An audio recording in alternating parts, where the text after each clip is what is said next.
Mamunahin na namin dahil ito yung mainit pa rin pinag-uusapan itong impeachment Yes. case against sa Vice President Sara Duterte. Bilang possible na tumayo na impeachment judge, ano na po yung preparation ninyo sa ngayon?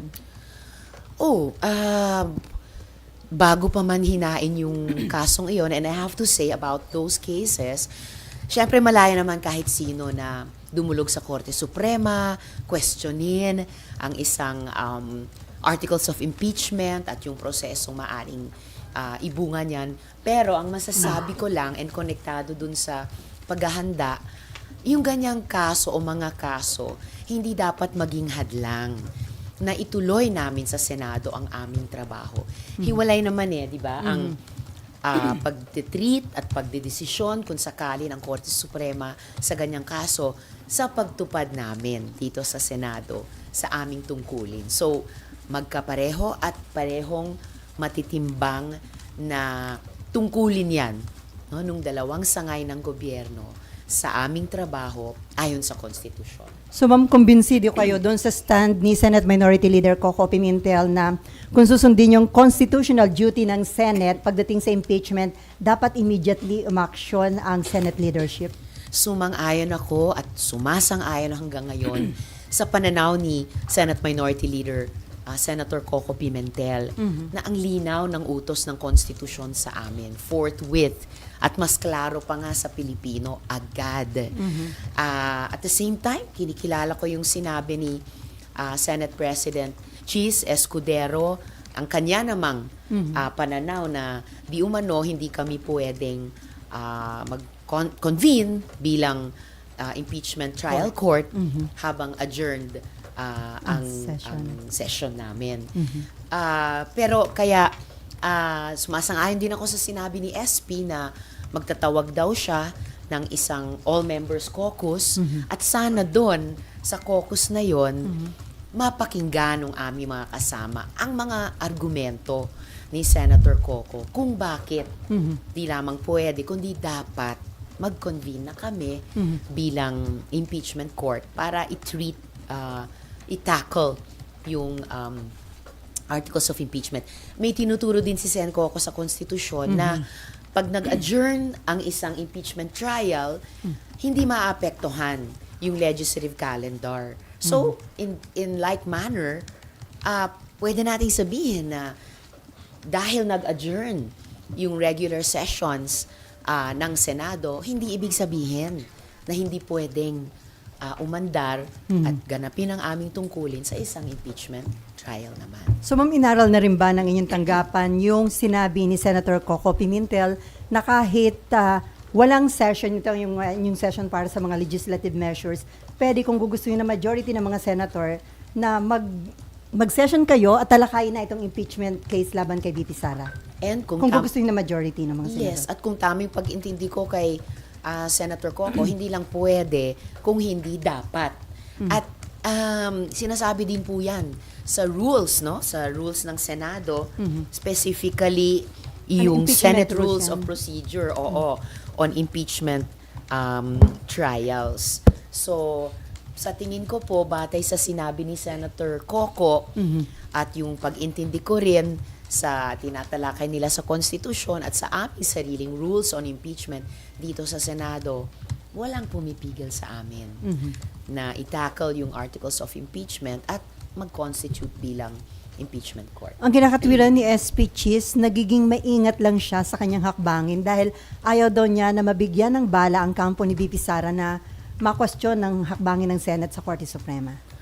Well, hindi na namin kinailangan intayin yun. Ayan, tumakbo na si VP Sara sa Korte Suprema precisely para hamunin yung impeachment complaint na yun. So, in a way, the issues are joined. And muli, napapanahon sabihin, walang pumipigil sa amin sa Senado. Ito pa rin ang aming tungkulin sa ilalim ng konstitusyon. Ma'am, before RG, bukod sa inyo, sino pang ibang senador ang sumusuporta sa stand ni Senator Coco Pimentel? At sa panawagang All Senators Caucus? Sa All Senators Caucus, hindi ko pa sigurado kung ilan pa ang sumusuporta sa ideyang yon. But I wouldn't be surprised kung majority na rin sa bilang. Ay dahil ilang beses na rin naman kaming nag-all senators caucus sa mga mahalagang issue na hindi kaagad pinagkakasunduan. And at this time, no, sa taong ito, ano pa ang isa sa pinaka-importante kung di itong tanong ng impeachment? Okay, RG. Ma'am, even before the adjournment nung February 8, never po bang napag-usapan kahit sa lounge or informally yung matter of impeachment among senators? Kasi my point here is, do you think Senator Cheese, SP Cheese, will say all of the things and do all of the things that he has done and said so far without asking first yung kanyang mga kasamahan sa mayorya? Maaring kayo, hindi kayo natanong kasi minority kayo, pero yung mga kasama niya naman, parang ang hirap i-imagine na sasabihin niya lahat ng ginawa niya nang hindi man lang tinatanong yung mga kasama niya sa mayorya, di ba? Well, totoo na may pagka-consultative si SP as a Senate President should be. Kaya, ilang beses din na tuwing, kunyari, suspended ang session sa mga tumpukan sa floor or for that matter sa lounge, of course, magtatanong din siya sa amin. And in fairness sa kanya, kahit sa amin sa minority ni Senator Coco, anong pananaw namin sa ganito o ganyang issue. So, hindi ako magugulat kung nagkonsulta rin siya. And kahit kami, bago pa man nahihinog itong impeachment process, na pag-uusapan din yung pananaw ng bawat isa tungkol sa posibilidad noon ng isang impeachment process. So all the more, umaasa ako na matutuloy yung All Senators Caucus para dun man lang sa caucus for starters, mapag-usapan, itutuloy na ba natin yung impeachment trial? And I think na nasabi na ni SP, pwedeng sa June na daw, pag-convene namin ulit, pag-resume. Pero sa tingin ko, at ito yung pwedeng pakinggan ng mga colleagues namin sa mga argumento ni Senator Coco, posibleng-posible at para sa akin, and I believe para kay Senator Coco, mas desirable at kayang gawin mas maaga sa Hunyo. But why would they want to do that now? Kasi why couldn't they have done it earlier if they really wanted it, diba? Kasi kung may boto talaga yan, kung may numero talaga yan, it could have been done as early as last month or early this month. February pa pala. Totoo, it could have been done earlier this month rather than hanggang ngayon parang napipinto pa yung desisyon kung gagawin na namin o hindi. But at least, kung gagawin na namin ngayong Pebrero o Marso, Abril, Mayo, mas okay na yon kesa sa Hunyo pa.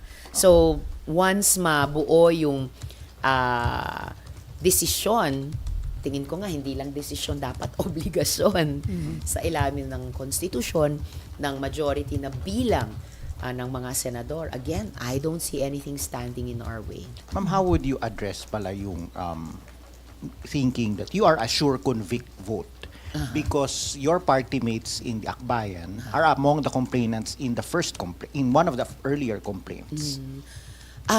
Akbayan was the endorser, not a complainant but the endorser of the first complaint. Pero bago pa man hinain nung aming mga allies sa civil society yung several impeachment complaints, bago pa man in-endorse yung mga complaints na iyon ng iba't ibang mga representante sa House, nire-raise na namin dito sa Senado ng minority, nire-raise ko na rin yung mga issue ng transparency and accountability na ilan sa mga importanteng grounds ng iba't ibang articles of impeachment na inihain sa House. So, bago pa man sa mga party or partisan considerations, siguro mas doon nakabatay yung tingin ng mga mamamayan kung ano yung posibleng maging boto ko o boto namin. Dahil sa mga issue na nakapaloob sa mga grounds. And in the end, syempre, kumbaga, natatanging prosesong impeachment, sabi nila, sui generis. So, bilang Senator Judge, eventually, kung matutuloy na ito, at gaya ng paalala ni SP, magiging impartial, fair, aaralin talaga at titimbangin yung mga ebidensya. Which of course, up to today, ay marami na at mabibigat sa isang parang plain na pagtingin. But again, the impeachment process is unique unto itself. So ako, excited akong gawin yung tungkulin namin and in that proper frame of mind. So can the Vice President and her supporters expect fairness and impartiality from you? Of course, she can. They can. As she could have and they could have sa mga previous processes na magkasama kami o nagharapan kami. And I expect no less from her. Is it really possible for you to set aside everything that happened in the past, especially in the past budget hearing? Kasi immortalized na yung exchanges ninyo sa YouTube, sa SOCMED, and I'm sure it's still fresh in your mind. So parang how can you divorce that, if you may, from the idea of whatever your appreciation of her arguments and her evidence may be during the trial, whenever it happens? Well, syempre, nobody can completely divorce oneself or forget what has happened. At kahit yung mga nasa social media, syempre, resibo yun sa aming lahat. But the point is, as has been done by senators before and senates before sa mga previous impeachment trials, yun yung hamon sa aming lahat at hamon din sa akin. To have that frame of mind na, okay, as if nagsisimula sa simula.